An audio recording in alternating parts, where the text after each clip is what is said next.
today I'm going to be following up from last week's webinar. If you missed that, I will be posting up the recordings onto YouTube and the website as well. Also email out the links for this session as well once it's processed. So just want to make sure everybody, if you can't see the screens or it seems like it's hanging or something, or you guys can't hear me properly, first thing I would do is log out, close your browser down, and your browser down, your website browser, and just load it back up and click the link to log back in again. See if that fixes it. Generally, you shouldn't have any issue. So, but I'm going to get started with this. So today I'm going to focus more on the mindset. Last week we focused a little bit more on strategy, the methodology, having that in place. So, you at least have something, some kind of structure to your trading process. So, especially when you're trading discretionary, where, you got to make choices, decisions live in the moment. You've got to adapt to the live trading environment. You can pretty much choose anything to do, but you got to have some structure for that. And that's why I have what I call a framework rather than a system, which I covered last week. And that sort of gives me some structure and some context to place the market within, to begin to understand it. And understanding then, then leads to some kind of perception. And I'm going to talk about perception being projection. We'll also talk about the conscious and the unconscious mind today, and how your internal makeup and how you process information, how you perceive it, has a massive effect on what you actually do with your trading. So the trades you actually place and how you manage them, how you manage your risk, how well you trade the strategy or how well you don't trade the strategy, how well you understand the strategy, how well you perceive the markets, and how much you're in tune with the markets on any given day. Doesn't come down to the strategy itself. That comes down to your mindset. So one of the key points that I want to focus on today is the fact that your mindset is, we're going to sort of focus on splitting your mindset in two. So you got your conscious and your unconscious, or your subconscious. The subconscious, unconscious, same thing, right? And you got your conscious. And then you've got something which perceives or has the ability to perceive or be aware of the subconscious, the unconscious, and the conscious, which is what I refer to sometimes as superconscious or just consciousness. So you have that as well. There's certain tools which I've had to use over the years so that I could improve myself as a trader from the inside out, not rely on strategy alone. You do need strategy, you need methodology, you need that something in place to follow. Otherwise, you can just do anything and everything. There's no way to measure when you're performing well or when you're performing crap. So you need to have something to measure yourself against. And when you're trading a system, you've got to follow rules. You've got to take the trades the system dictates, which I always say it's better to let a computer trade a system, because the system is mechanical. It's programmable. Artificial intelligence and things like that, and the neural networks and the algos these days are quite sophisticated. Investment banks and hedge funds are pumping billions into these systems and algos, and a lot of what we see these days in the futures markets and all markets in general now is a lot of it's electronic. It's not people trading with people, it's people trading with computers, or computers trading with computers. So a lot of it is very much programmed and structured, but I prefer to do business myself and place myself in this industry and this business in the playing field as somebody that's a participator rather than somebody that's a programmer. So I'm more of a participating trader, and I participate because that's the way I enjoy to trade. I enjoy trying to figure out what's going to happen next based upon understanding and based upon perception, rather than being told what I should do, or whether I should buy a market or sell a market because such and such a statistics say or backtest say. So I prefer to understand what I'm doing, make choice decisions. And of course that's not for everyone, but that is what I do. However, we need to, doesn't matter what we trade with. We got a little comment there from Al Fowler. What's the best way to leverage over one's opponent's one's poor psyche? Well, firstly, you need to understand your competition. You need to understand the movements that are typically played. We're trading markets. It doesn't matter which market, but your market that you're trading is got to be perceived almost like your opponent or everybody that's in that market, because you are playing very much a psychological game. I don't see it. There's mathematics involved, and mathematics are very helpful, and statistics are.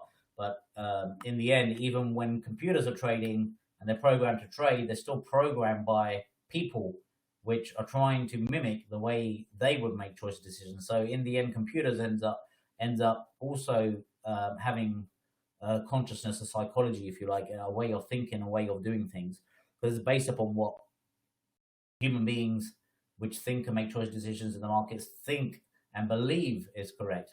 Now you have these self-adapting systems and things as well, which are learning from past experiences, past rhythms, past patterns and things, and that is still very much psychology, but it's a psychology of the marketplace, which is created from computer generated models. But that saying that, it's still very much going to have some kind of order, some kind of structure to it. Otherwise, it would not be programmable. Whilst we get some very sophisticated systems these days, they're trying to think like human beings. But at the end of the day, we need to understand how human beings think, because the machines, if anything, they're being modeled around human beings anyway. So, artificial intelligence, we had this, there's an interesting documentary on Netflix called Active Go. Is it Active Go? I can't remember the actual name of it now, but basically it's based upon. I actually saw this as a tweet from Chapter Traders. Aaron from Chapter Traders tweeted this, and it's something Go. Basically, that documentary is about artificial intelligence playing not the game of chess, but the game of Go, which has so many different possible outcomes for every little move, way beyond what chess would have. And this artificial intelligence machine was able to beat not only the European champion, but also the international champion, and even they themselves can't figure out how these systems are able to do it. But at the end of the day, we want to focus more on ourselves as human beings and our psychology, our mindsets. We've got the subconscious, the unconscious, which we need to understand, because a lot of what we should be doing, we don't do. That's not just in trading, that's in life in general. Some people end up being diagnosed with mental disorders, being bipolar or having schizophrenia or whatever it might be. These are real things that you've got to consider. And at times I've even had to coach people where I've had to even recommend themselves being assessed for having certain mental health issues, because it plays a big part. Just imagine if you're bipolar, for example, you can't sleep properly. You have the manic moments, major mood swings. So if you have mood swings as a human being, somebody that's bipolar have mood swings of 10 to 100 times worse in either direction. So when they're depressed, they're really depressed to the point 20% of bipolar people commit suicide. And then you got also the unexplainable behaviors and shifts in mentality. So somebody that's trying to trade with, for example, that would have a very different experience trading the same strategy as somebody that doesn't have a mental health issue. So these are things that these days I think there's many people with mental health issues that haven't actually been diagnosed. Tend to be mostly diagnosed as just having depression, but that's something that needs to be considered. And not necessarily saying anybody has a mental health issue, but I'm saying these things, obviously, just as an example, using this as a bit of a metaphor, that the shifts in your mindset have a massive effect on your ability to manage those swings. So somebody that is let's say just say normal, okay, not saying that somebody that has a mental health issue is not normal, just saying there's some imbalances, but that doesn't make the person that has a non-bipolar mindset, more capable or more necessarily more in control, more manageable mindset, because the person that might have these issues will probably be working on doing certain things on a consistent basis to work on whatever issues they may have. So they're probably in a better position in most cases, because most human beings, they ultimately will say, okay, it's nothing to do with me, it's to do with the strategy, it's the methodology. Whenever something's wrong, we look at the methodology, we look at the strategy, and we try to tweak that. But at the end of the day, if you are the one making choice and decision, you're the one that's trading. Let's say most of us are probably auction market 3, market profile traders, trading order flow. It's probably why you're listening to me. And the thing is, when you're trading that way, you need to make choice decision. You need to interpret what's happening. Your state of mind will have a massive effect on how well you interpret that information and how well you use that information. And therefore, of course, it's going to have a massive effect on how well your choices are made, your decisions. So your choice decision at the end of the day is what chooses what you do in your trade and what you do, not only in trading, but in life. But you need to understand how you make your choice of decisions. Your choice of decisions are not necessarily rational. They don't make sense a lot of the time. So your mindset, firstly, let's have a look at your subconscious and your conscious. Now, your brain's going to handle something like 40 bits of information a second, right? Consciously, okay? Around about. Everybody's a little bit different. But something like 40 bits of information. There's like 40 different bits of information, right? Somebody's told you like 40 different things. That's like the majority. But most people struggle with like 5, 10, 15 different things being explained at the same time, consciously, right? A second, right? Some people with 1 or 2, everyone's different, but you train yourself to understand more in a shorter period of time. So it's like brain training. So while our unconscious minds, for everyone, this is happening anyway. So your unconscious mind is always, without conscious effort, going to handle 11 million bits of information per second. The source there being Forbes.com, the site, link there. So if you want to check that out. So it's a lot. Right, so your unconscious mind is handling a hell of a lot, 11 million bits per second. I mean, it's millions more bits of information per second. It's taking in everything that you see, everything that you can hear, everything that you can feel. It understands a hell of a lot more than you do consciously. We delete that huge amount of information to then make it make sense consciously. So we then distort or generalize that information. So we distort it to fit our values, our belief systems, our belief structure, the way we perceive the world. We generalize the information to align with the way we think and the way we believe.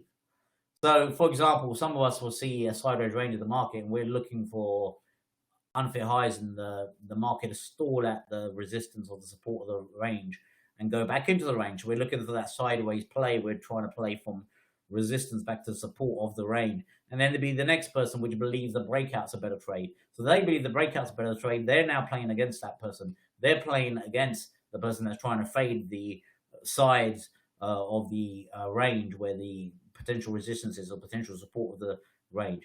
So instead of playing that move, they're playing against that move. Their psychology is completely different wired. It's wired up in a very different way. So they're thinking and looking for different things. They're looking for certain needs and desires, which are completely different than someone that's looking for resistance for move down. So these guys are now looking for a breakout move up. So they will distort and generalize the same information on the same market to make a completely different belief, opinion, conclusion. So that's the psychology of a human being, but that is also the psychology of a computer, algorithmic system. It's what it's trying to do. It's trying to record and understand the current present information, to understand by distorting it and generalizing it based upon past occurrences, what does it fit into? What is more likely? Same thing. So it becomes a belief system for the system. So this is just a bit of a breakdown in table. Let's give you a bit of an idea. Your conscious ability, about 2,000 bits per second. Right, where your subconscious does about 400 billion bits per second. The speed of your subconscious input and processing power, subconscious mind, is 100,000 miles per hour. speed of your conscious, 150 miles per hour. That's the equivalent of your conscious mind being able to process one movie, while your subconscious was able to process 10,000 different movies. Now, from a retina perspective, in your eye, in your actual eye that perceives, okay, and conceives, and what we say cognitive function of a human being, subconsciously you're processing and utilizing 120 million rods subconsciously per second, while Chacones are on a conscious level 6 million per second.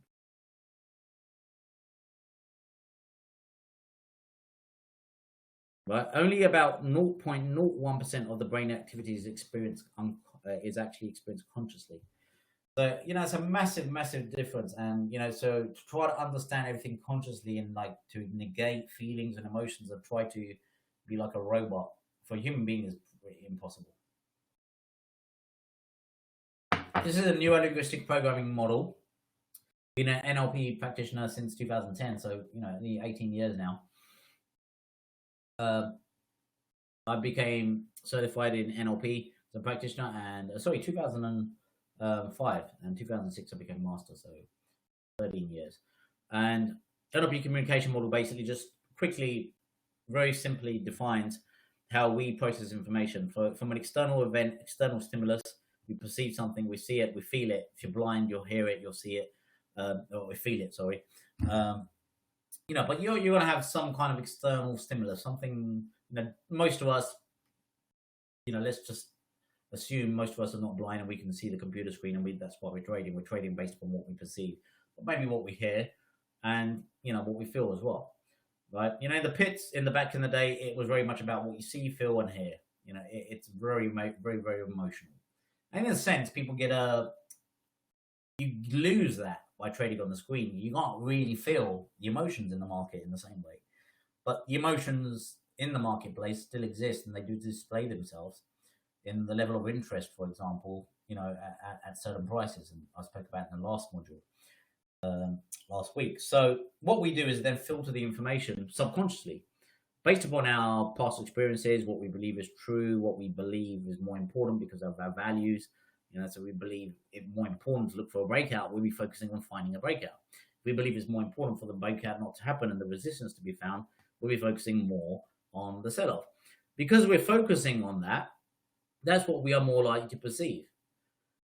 So it doesn't necessarily mean that's what's happening. It's what we've deleted and distorted to make it fit into what we believe and think should be happening. We generalize it. We distort it. We delete the information that we don't want to see. I delete the information that supports the breakout when I'm looking for resistance to hold and I'm looking for a short. So I'm deleting that information and I'm generalizing the fact that we should have a sell-off rather than a breakout higher, because I believe in the concept of value, the concept of the market finding value, and I know at the same time it's not always got to go back to value. But I internally represent that information based upon that belief, based upon the memories that I've had over 16 years of trading. That inside me has developed a way of sorting this information. I explain things and understand the information with a certain kind of language that supports my hypothesis, why I believe. Right? Now that's going to affect my state, how I feel about the whole situation. Now, my physiology and behavior, right? Two different things. Firstly, physiology is always there. If I feel it's right, I'm more likely to take the behavior to take the trade, for example. If I don't think it feels right, I don't think my state is in alignment with what I believe, I'm not likely to take the trade. So this becomes a massive light bulb for many people when they understand that, understanding is a huge factor in everything that you do, and therefore everything you get. Because your results are only a reflection of your behaviors. Everybody follow me so far? Any questions?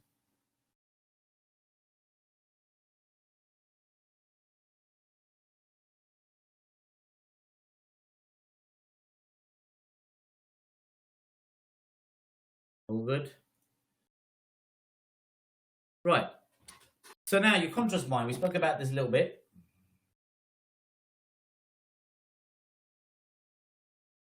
The realm of immediate awareness is what you perceive right now and what you will be able to understand logically, not illogically. Probably won't even think about what's illogical because you are logically driven consciously. We ask ourselves, what is more likely to be true versus false? What is more likely in a certain scenario? Is it more likely that, for example, is it more likely if somebody called you, your friend, to say they're going to come around your house to visit, is it more likely that they're going to come? Yes. Okay, is it more likely that if you got to start work tomorrow morning at 9 o'clock and you know you've got to start work at 9 o'clock, do you believe that you're going to wake up at 9 o'clock and go to work at 9 o'clock? And are you more than likely going to do that? Yes, because you understand that and that's what you're supposed to do and that's what you're going to do. Right? Now, subconsciously, unconsciously, you also understand that makes sense. It's what you're supposed to do. Now, let's say someone's suffering depression and they don't want to go to work. They don't want to turn up for work. They know they should. They still got the same job, but they don't go. They don't turn up for work because they're depressed. That's their unconscious mind. It wasn't really a conscious choice decision. At some level, in the end, it became a conscious choice decision. Person in the same job, got to go to the same place, same time, everything the same. Same plane, level playing field. But the choice, not even necessarily logically, because logically it may not make sense. But somehow, for you, it did make sense. So logically, consciously, it did make sense, but unconsciously it did. What we tend to do when we make conscious choice decisions, we have the ability to explore when we have time about the choice decision we're going to make. And we tend to respond on what we see, what we perceive, what we've understood, and how we feel about it. Only when we have time. When we don't have time and we have to react quickly or we don't have certainty, we tend to have uncertainty. The unconscious mind is mostly at play. And the unconscious mind is not making logical decisions, moral or ethical judgments about the objects that you perceive and the objects of your thoughts and about the thoughts themselves. It's just taking it all in, non-judgmentally. It leaves the role of sorting it out and trying to understand things to the conscious mind. It's very uncritical of the throughput from the conscious mind, right? It's just taking it in. It doesn't understand the difference between what's right and wrong. It just knows it happened. It doesn't know it's wrong to do a certain thing versus another thing. It doesn't know what's right because it doesn't distinguish that. Your conscious choices, decisions distinguish that. However, your unconscious mind can learn to know what is right and what's wrong through habitual practice and reinforcement. Because we tend to do unconsciously what we habitually believe and have learned is the right thing to do. So we tend to react rather than think and do. So when you're in a trading environment, especially day trading, especially if you're scalping or trading very short term, you're in a reactory environment, but you're trying to think things through. It's like being on a football pitch, trying to think about every kick you're going to do and build a business plan before you take a kick. You're not going to perform well in that playing field. As a trader, it's the same thing. Your unconscious mind doesn't know the difference between what's imagined and what's real. Now you do consciously. You say, "Oh, well, that I dreamed that after you've woken up. Well, I imagined that. I saw that in my mind's eye. It wasn't real." But your dream is real until you wake up, and what you're experiencing and what you're perceiving right now is real in the same way.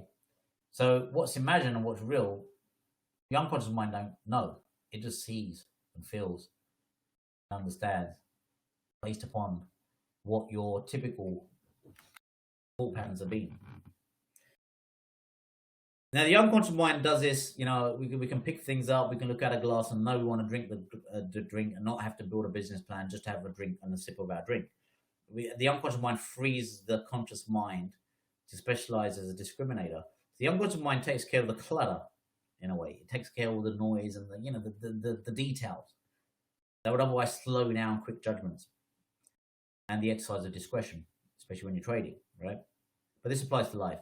But basically, the unconscious mind manages all those things that don't need conscious awareness, like moving your arms and your limbs and your muscles in such a way where you can actually even move your finger, and controlling your blood flow in your body and your heart rate. This is all very much unconscious. You don't consciously need to be aware of that to manage it. It happens automatically, just like your feelings and a lot of your behaviors. So at any given moment, your unconscious mind is regulating much more your physiology than your subconscious mind.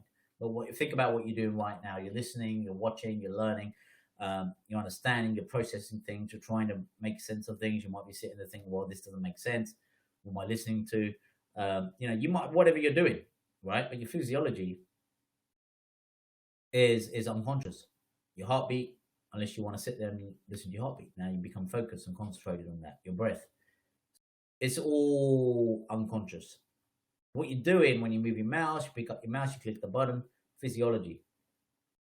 You've got to have control over the unconscious. So the unconscious mind is a primary determinant of what behaviors you have and what you take. So they're going to talk a little bit about mental projections now, and move into a little bit of timeline therapy, some techniques that you guys can use and practice yourselves to improve your ability to use your subconscious, your unconscious mind better. So I'm going to just take a little 5-minute break. Any questions you can think of, please type them up. It's been recorded. I'm going to take a 5-minute break.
All right, guys. So looking at mental projections now.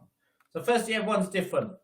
Okay, so you'll find your own unique way to perform mental rehearsals, meaning that some people are a bit more visual, some people are a bit more auditory, some people are more kinesthetic. Kinesthetic feelings are more associated with your feelings, your emotions. So some people will naturally, subconsciously say things like, "Well, I like the look of this," or somebody that's more kinesthetic will say, "I like the feel of this," or somebody that's more auditory will say, "I like the sound of this." So that gives you a bit of a clue. There is actually a lead rep system test, which if you email me, I'll send it to you. And you can know your lead representational system, whether it's more auditory, visual, or kinesthetic.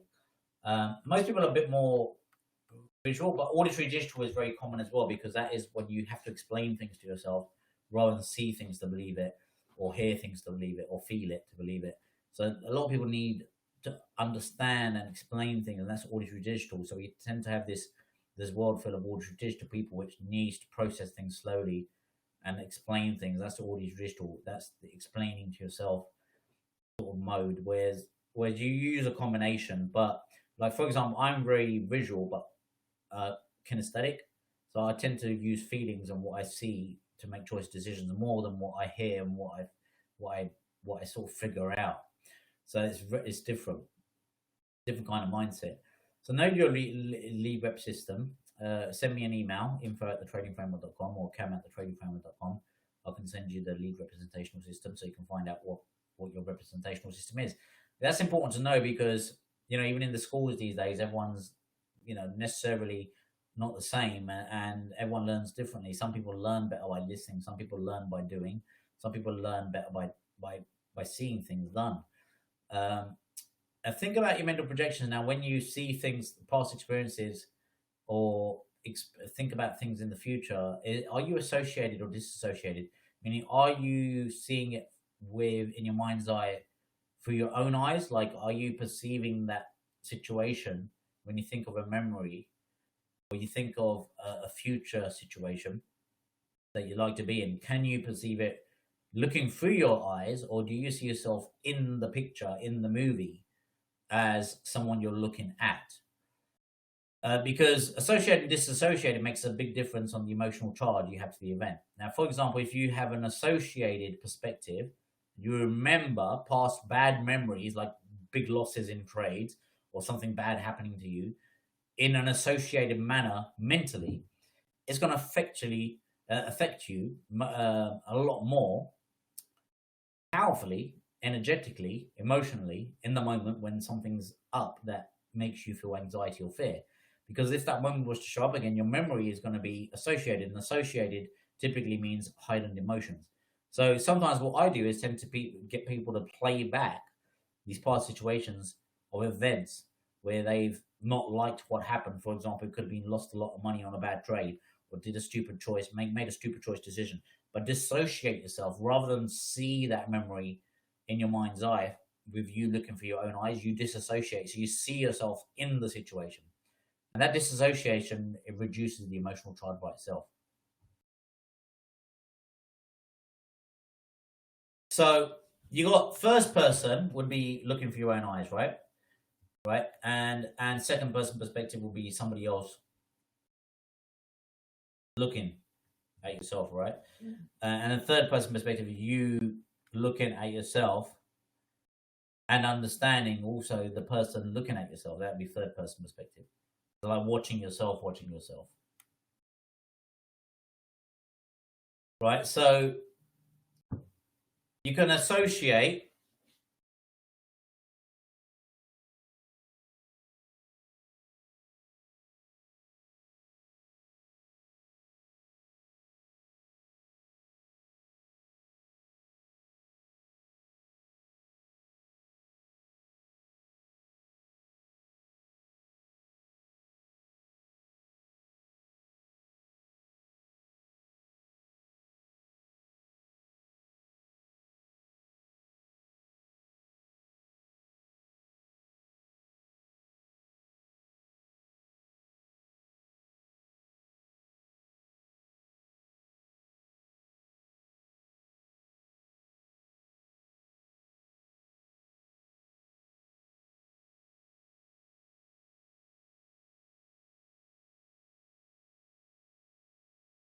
Hello, guys. Sorry about that. Yeah, just had yeah. So basically, your association when you're associated with a situation, like when you think about goals and objectives you want to achieve, you should be more associated.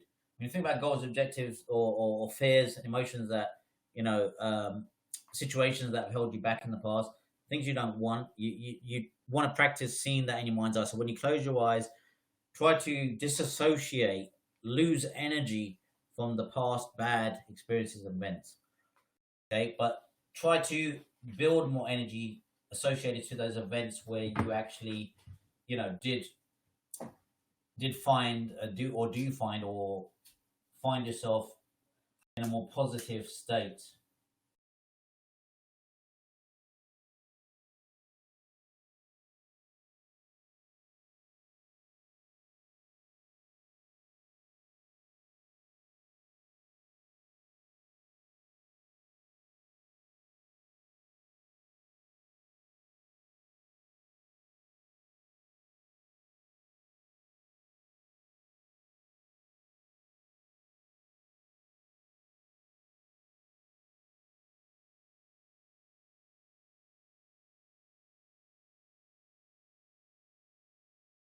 Okay, so any questions, let me know. We're just going to do a little exercise here now on timeline therapy, just give you a little insight on how to use your internal subconscious.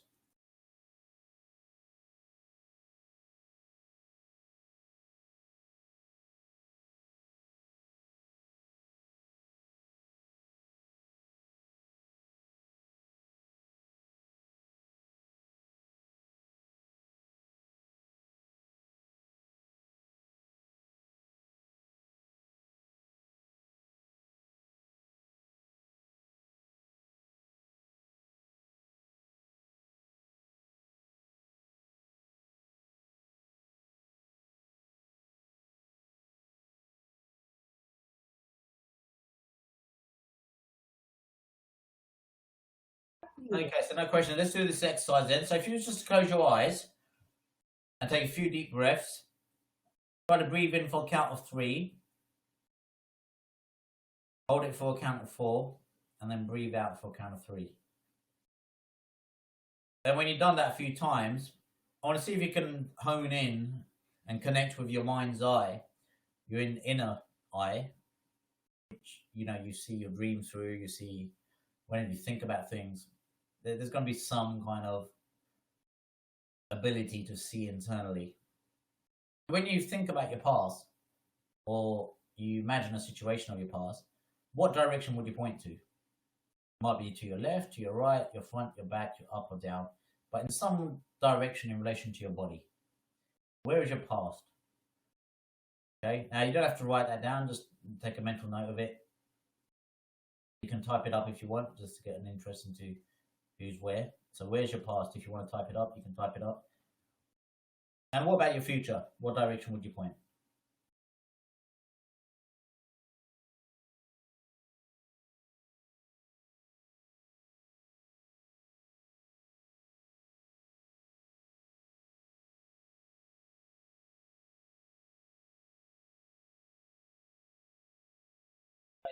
So, for example, we got Al says is past is back and lower, and in front of him is future. So now it doesn't matter what. There's no right or wrong. This is your own way of sorting information, if you like, internally. So now, if there is one or two or more lines, then you got to ask yourself which one of those lines best represents,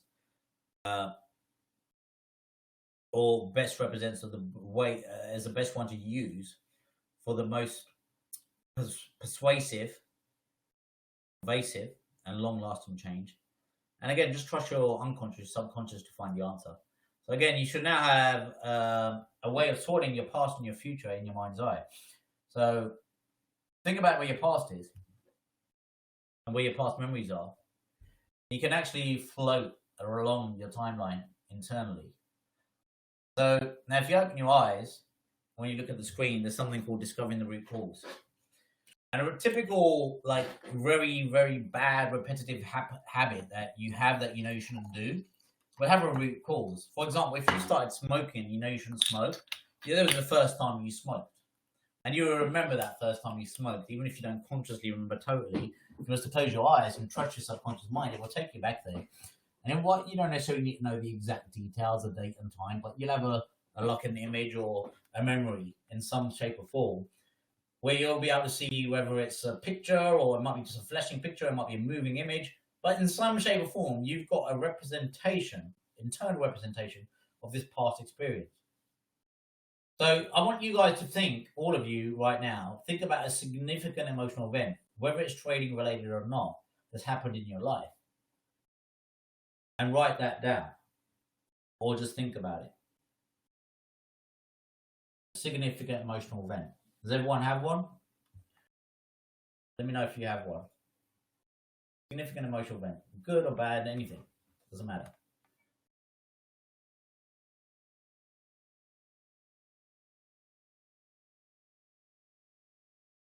All right. So now that significant emotional event, you close your eyes, you imagine where your past was, which direction to your body it was. Somewhere, you should now visualize some kind of timeline. It goes from your past to your future, connects to your past to your future. Now, if you imagine yourself in that time, at that moment, subconsciously experiencing that situation where you had that significant emotional event, are you looking through your eyes or seeing yourself in that situation? Question now. So you guys can open your eyes and type that up. So are you associated or disassociated? Disassociated meaning you're looking at yourself. Associated meaning you're looking through your eyes. Anybody?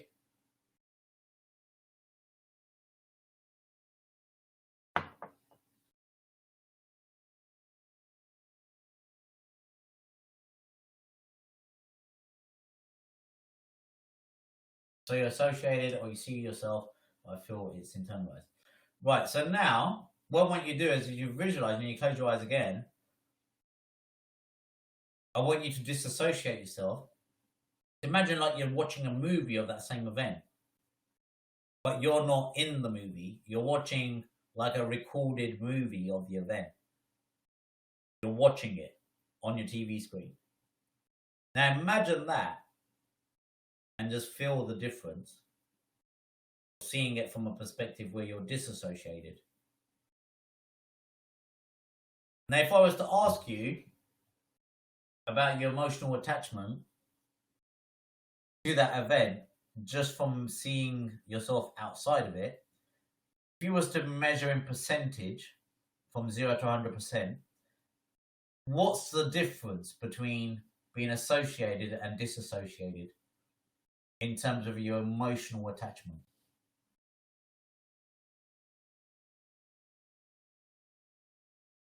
If any. Is there any difference?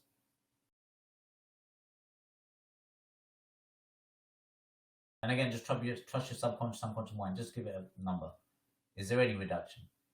If so, by what percentage approximately? By being disassociated. Anyone?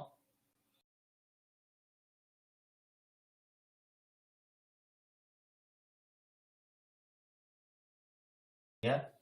All right, so now we've got a couple of people. So we've got a couple of people we can work with. Al. So it might be slightly less, but because it's internalized, I still feel it that way. Right, so now you've internalized that same situation, right? Because it's become a big part of you. Because it can become a big part of you, it's not separated from you, right? Now, Phil, for example, there, he was able to disassociate. The reason I took you through that example, because not everybody is able to disassociate. Now, disassociation reduces your emotional attachment massively. Now, that's just a memory because it doesn't actually exist in reality anymore. You can't see that situation. So the only way you can change your perspective of that situation is to change it internally, mentally, in the way you project it to yourself, because you cannot change what's already happened.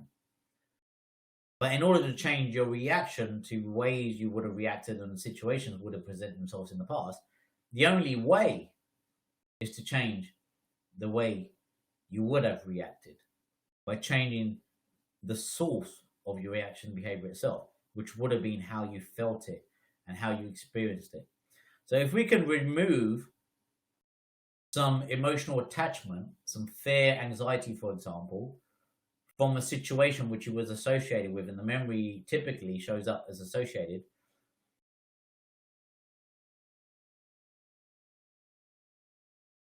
Yes, yes. This would be like a situation. This would be something that you would need to repeat a few times. What I would normally recommend is you measure it. Like, let's say, for example, okay, I had a huge loss in December 2016. I want to forget about that event. I've got a huge emotional attachment. My memory displays and recognizing myself attached and associated. So I'm hugely emotionally attached to that situation unconsciously. Now, consciously, I don't think about that. It just shows up as a memory and I'm attached. And because I'm attached, I'm emotionally sucked in, right? So any given moment, situation which is going to lead to that. So what I would do is in my mind's eye, it's almost like you're rewriting that, reprogramming it. You see the same situation, but you disassociate. It's like you see yourself smoking a cigarette. You want a cigarette. You're actually smoking it. You're feeling it. You're smoking a cigarette and you're feeling it. You're associated. You see yourself smoking it. You hear the sound, and that is a lot more stimulating, emotionally, physiologically. So you want to do it more. Now you disassociate from it mentally. You've done it before. You dissociate. You see yourself smoking a cigarette from that other perspective. Yeah. But now you're not going to automatically do that when you want the cigarette. So what you need to do is train your mind to get used to playing the pattern at the memory of a significant emotional event. So the memory is the trigger. The memory of having a cigarette, the memory of making a mistake, the memory of the bad trade, the memory of the big loss is the trigger for the emotions and the behaviors that follow. But the trigger is only understood if you can see it in your mind's eye first. It might be a glimpse, a little image, a picture that flashes up. It might be a quick, fast movie clip, but it'll be recognizable subconsciously. Something happens. So yes, we then change what we call the submodalities. So if something displays as a past event as very, very vivid and it's in color, for example, and it's panoramic, you can see yourself, see it all around you. You make it smaller, make it black and white, make it smudged so that it's not as sharp as an image. Distort the image, distort. Remember, we distort, we generalize, and we delete information. So we can delete the panoramic view. We can distort the way we perceive the event. We can't change the event. It's only a memory. It doesn't exist. You can't touch it. But it does exist because it's there. But where is it? It's in your mind as a memory. What is a memory? It's a collection of sounds, visuals, and feelings. So the only way you can change, really, totally, completely, from your misbehaviors is to change the way you frame and understand the situation that happened that led to the behavior in the first place, or similar behavior in the first place. Does that make sense?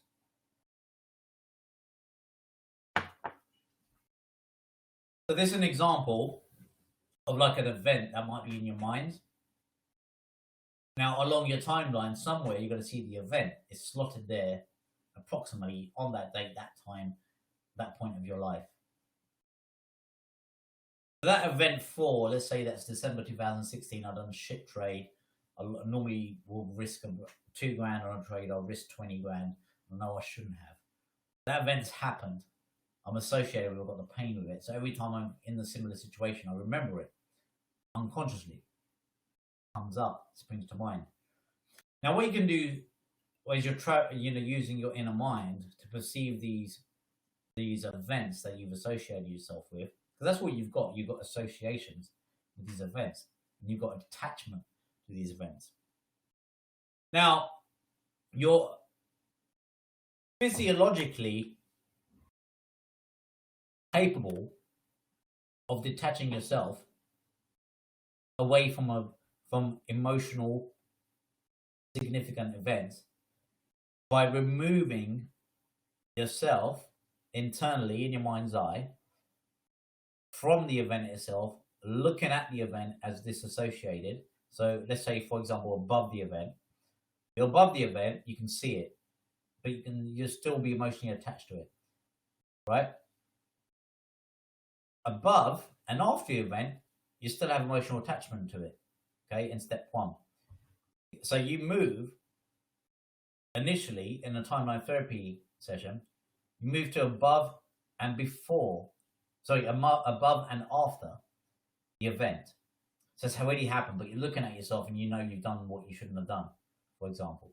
Then you move to above the actual event. You're looking at it, you're doing it. You're doing it, you made a mistake, you're making a mistake, which you know you shouldn't do. Then you go to above and before the event. Now, from this improved level of understanding, put yourself in a situation where you understood the mistake and the repercussions of the mistake many years from now, many different replications from now. But you can now put yourself in a position where you understand it now, but also at the same time back then. Funny enough, right? Because, in your mind's eye, there is no time. There is no space. There's no separation. There is no this and that. It's just memories. Close your mind. Close your mind. You open your mind. Close your mind. You open your eyes. You close your eyes. But you can open your mind to the ability to perceive internally and see things from different perspectives to change how you are internally. This is why I said it's an inside-out approach. Hopefully that makes a bit of sense to everyone. Now we've come to 7 o'clock now. Any more information you want, open up for questions for about 5 minutes here. You can email me info@thetradingframework.com. If you want the lead representational system test, you can get that from me. Just email me. Recording of this webinar will be sent out. If you're interested in any more, practical steps and things, that particular technique is taken from Mystery of Mind, Mystery of Mastery course and the Peak Trading Performance course on the tradingframework.com website, which you can check out. That's a small part of it. And, there are many different webinars on the website, so you want to check those out. You go to the website. There's actually a YouTube site with lots of links on there. But go to the YouTube page. There's loads of videos. And there's loads actually on the mindset, the framework itself. I'll just post that link here. And, if it's something that you're interested in finding out more on, I actually do. HoloSync is something actually one of the first auditory stimulus, meditation stimulus kind of tools that I use. There's many more now. I actually recommend Neuroprogrammer 3, which is quite good. But, I think YouTube these days is good enough. You can actually find so much on YouTube. You just Google or search mindfulness meditation or HoloSync meditation or brain sync or something like that. You'll find, or beta, alpha, brainwave technology videos. I've got lots of videos on here, so you guys can check the framework videos out here. And there's a lot on framework itself, the concepts of strategy, the theory related to the strategy, technicals, as well as you got the mindset stuff as well. So there's quite a few videos on here. And if it goes up, no error. Yeah, but I'll put the link up there anyway. So check it out. Any questions? Paraliminals are very good as well. I mean, I've used paraliminals back in the past, back in the day, and again, it's reprogramming. But I think personally, you need visuals as well, not just auditory, because not many people are auditory stimulated. They are lead representational systems are very rarely auditory. They're more auditory digital, what you say to yourself, more visual, what you see and how you feel. So paraliminals are more auditory, but they can shift you internally. But then again, audio itself, sound, vibration, when you break it down to vibration, like vibrational frequencies are very, very powerful. And you can find certain frequencies to meditate at. And you'll also find solfeggio frequencies, a combination of auditory and visuals, and you get the binaural beats. Then you get the isochronic frequencies. Now, kinesthetic, I think for me personally, is about doing a moving meditation. I'm a practitioner of Qigong for over 12 years. So I practice Qigong meditation. And Qigong, I've actually made my own website and everything, totally, separate from trading. But I've out of fun to make trading itself more enjoyable, because I have to meditate. I have to meditate and I have to do something practical. After a while, you work for your subconscious, your unconscious, you work for your past. You've got to work on yourself in your future. So I've got a website where I've got a fun way to do Qigong moving meditation, which is actually to music. And, you can check that out.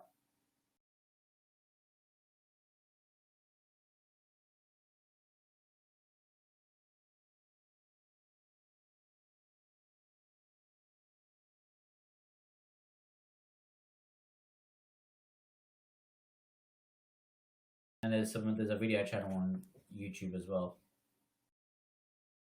Now these videos, I do it hip hop. It's just fun. It's a fun way to make Qigong fun. So you've got a lot of videos on there. I'm doing Qigong, which is a moving meditation, basically to music. So rather than feeling Qi around you, which you end up doing anyway, I'm listening to music and getting myself in tune with the vibrational energy present within sound itself, but then moving to the sound. It almost looks like a dance. Brazilian Jiu-Jitsu. I actually trained Wing Chun Kung Fu, which is martial arts, Wing Chun Kung Fu. But I martial arts. This is a martial arts, really. If you're into martial arts, this is a great way to meditate, because it's sort of combination of Tai Chi, Wing Chun, Kung Fu, and if you understand Wing Chun Kung Fu and Qigong and Tai Chi, you'll actually see what I'm doing here is it's definitely not dancing, but this is what I do. It's meditation. It's a concept from Qigong, an ancient Chinese martial arts, which is a form of movement meditation. We also use Tao, which is the universal flow, the concept of understanding the universal energy, the way of the universe itself, and connecting with that. And I use the way of treating myself with the markets, because the markets are a part of the universe, the rhythm. You've got to get in flow, in tune with the way the markets move.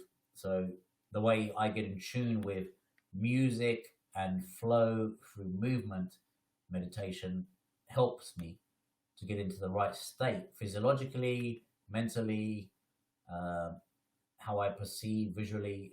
It hones me and it gets me primed for a greater state of mindset, way of being, to train better. So I use music as an awareness stimulant. So I'm listening to music as a focus point. So you hear about focusing on breathing, but instead I focus on breathing is very natural. So I focus on music, the sound, the hair, and that makes me move in a certain way. But it's allowing and feeling rather than rehearsing creating. So I use music that I've never heard before, mixes of music that I've never heard before. And this is a practice. Qigong is ultimately a practice of feeling yin yang, the positive and the negative.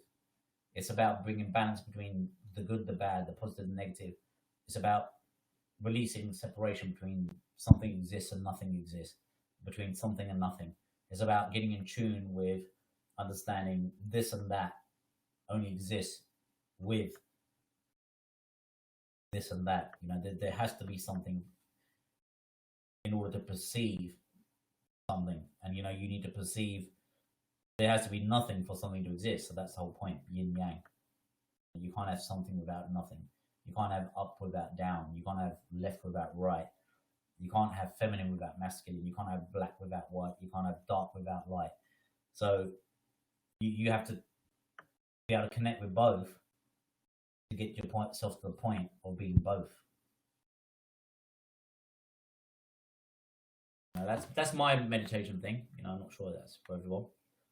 but it might be